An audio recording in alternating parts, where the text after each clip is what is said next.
Minimum +2 വിദ്യാഭ്യാസ യോഗ്യതയുള്ള അതുപോലെ തന്നെ യൂണിഫോം ജോലി ആഗ്രഹിക്കുന്ന ആൺകുട്ടികളിൽ നിന്നും അതുപോലെ തന്നെ പെൺകുട്ടികളിൽ നിന്നും അതായത് +2 പഠിക്കുന്നവരാവട്ടെ പഠിച്ച് പാസ്സായവരാവട്ടെ ഈ ഒരു ഉദ്യോഗാർത്ഥികളിൽ നിന്ന് മുൻപൊരു notification national defence academy NDA examination 2025 വിളിച്ച കാര്യം നമ്മൾ അപ്ഡേറ്റ് ചെയ്തിട്ടുണ്ടായിരുന്നു. അതിൻ്റെ റിസൾട്ട് ഇപ്പോൾ ഡിക്ലെയർ ചെയ്തിട്ടുണ്ട്. അപ്പോൾ ഈ ഒരു റിസൾട്ടിൽ ഉൾപ്പെട്ടിട്ടുള്ളവർക്ക് SSB ഇൻ്റർവ്യൂ ആണ് വരുന്നത്. എന്താണ് SSB ഇൻ്റർവ്യൂ എന്ന് നമ്മൾ മുൻപ് ചെയ്തിട്ടുണ്ട്, വർഷങ്ങൾക്ക് മുൻപ് ഒരു വീഡിയോ ചെയ്തിട്ടുണ്ട്. ആ വീഡിയോയിൽ കൃത്യമായിട്ട് കാര്യങ്ങൾ പറയുന്നുണ്ട്. അതേ പ്രോസസ്സിൽ തന്നെയാണ്, മെത്തേഡിൽ തന്നെയാണ് ഇപ്പോഴും നടക്കുന്നത്.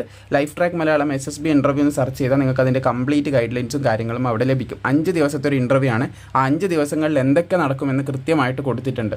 എനിവേ, നിങ്ങൾക്ക് ഇവിടെയായിട്ട് കാണാൻ സാധിക്കുന്നതാണ് നമ്മുടെ ആർമി, നേവി, എയർഫോഴ്സ് വിങ്ങിലേക്ക് ഓഫീസർ ആവാൻ ആഗ്രഹിക്കുന്നവർക്ക് വളരെ നല്ലൊരു അവസരമാണ് ഈ NDA എന്ന് പറയുന്നത്. CDS ഉണ്ട്. CDSൻ്റെ റിസൾട്ട് വന്നിട്ടുണ്ട്. CDS കമ്പൈൻ ഡിഫൻസ് സർവീസ് എക്സാമിനേഷനാണ്. അപ്പോൾ രണ്ടിൻ്റെ റിസൾട്ട് ഒരുമിച്ചിട്ട് കുഴക്കണ്ടെന്ന് കരുതിയിട്ടാണ് സെപ്പറേറ്റ് ആയിട്ട് വീഡിയോ ചെയ്യുന്നത്. CDSൻ്റെ വീഡിയോ ഉടനെ തന്നെ ചെയ്യുന്നതായിരിക്കും.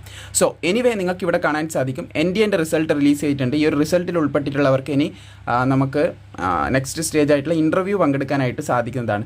ഒരുപാട് ഉദ്യോഗാർത്ഥികൾ ഈ ഒരു ലിസ്റ്റിൽ ഉൾപ്പെട്ടതായിട്ട് നിങ്ങൾക്ക് കാണാൻ സാധിക്കും. ലിസ്റ്റ് ഡൗൺലോഡ് ചെയ്യാനുള്ള ലിങ്ക് ഞാൻ ഡിസ്ക്രിപ്ഷനിൽ കൊടുത്തിട്ടുണ്ട്.